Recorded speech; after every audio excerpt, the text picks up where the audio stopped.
Hey guys, this is Curtis of North Birmingham Futsal Partnership.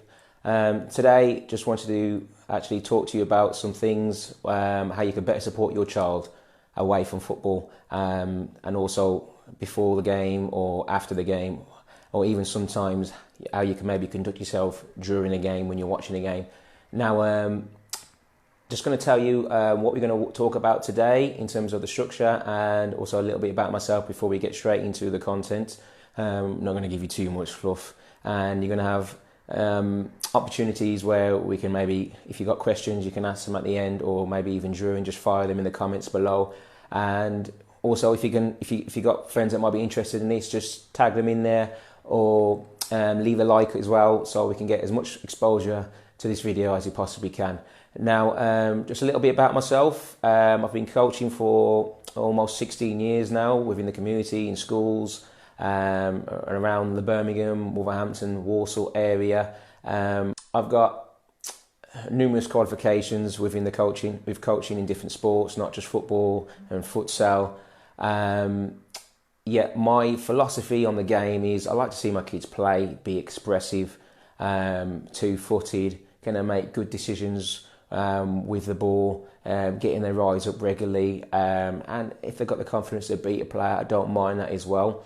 I like them to feel like they're in an environment where it's comfortable for them to make mistakes, because mistakes are not a bad thing, and I think it's something that we should be trying to encourage a lot more with our kids, as coaches and parents as well, because too often we see parents get on their and coaches as well get on kids' backs when they're making a mistake and have a go at them, and they instantly bring the kids' heads down. So you want to try and build them up as much as possible, and allow them to think that it's okay, they can make mistakes and it's not such a bad thing. Now, a bit of the structure we're going to look at education in terms of parents.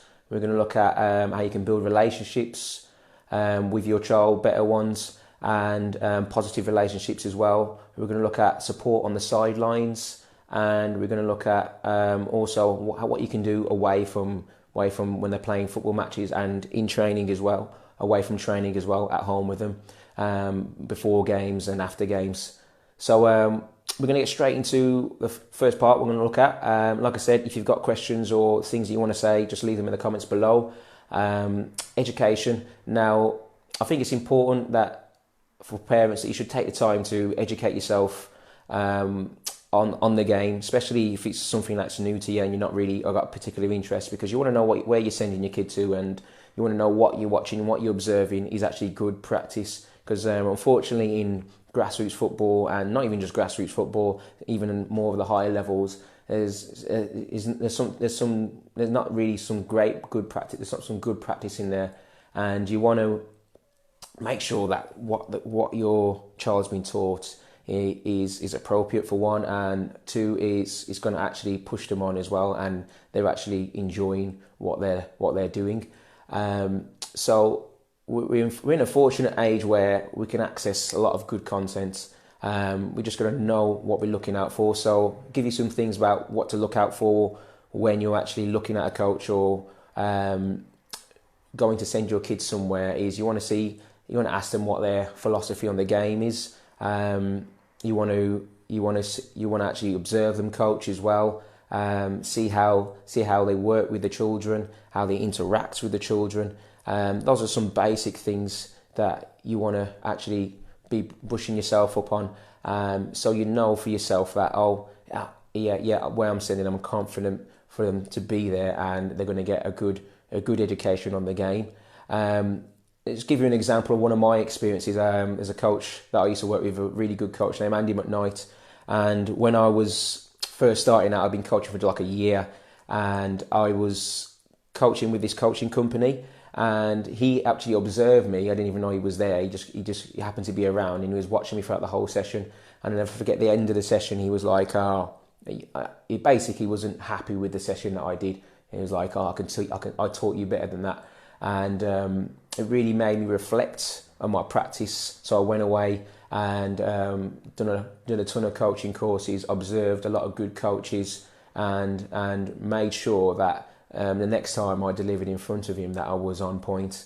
And it's a similar thing I think that parents can do. Obviously, I don't expect you to go take your coaching courses and stuff, but just watch a few things about coaching practice, or read up on a bit, just so you know the basics, and so you know how you can better support your child and what to look out for, and maybe support them away from training. So they're getting things from, not just from the coach where they're going, but also from you when they're away from their team as well. And it also helps you make better decisions about, like I said, where you send them, or in terms of like if you have academies come along and actually have a word with your child as well, because sometimes it's not great for them to go in straight into an academy from when they're like 7, 8, 9 years old.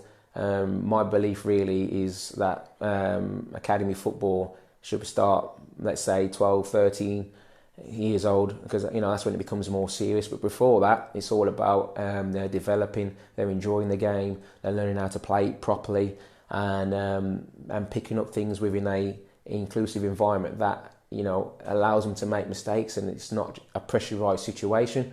Because we get a lot of kids in academies who just drop out. I get a lot of kids that come to me who've been in academies, and they've lost a bit of interest in the game because of how it was. So you just got to be careful about where your kids go and whether they're ready for it. I mean, I had a scout. Let's bring it back to me again. I had a scout approach my son a couple of years ago. It was a Villa scout, and he was like, "Oh yeah, do you want to bring him along for a trial and stuff like that?" And I was like, "Nah," because I knew my child. I knew that he wasn't in the right frame of mind for that. And he wouldn't be ready to take that on. He was only like 9 at the time, so I prefer for him to wait, because I know if he is good enough, those chances will come along later on down the line anyway. So that's my take on education. Thank you for watching part 1 of our video series. Now, have you checked out our pro scheme yet? If you haven't, you can check it out by clicking the link at the bottom of this page. Inside you'll find player development tutorials and parent education courses, and our online tracker as well, and much more. So don't forget to click that button below at the end of this page, and I'll see you on the next video.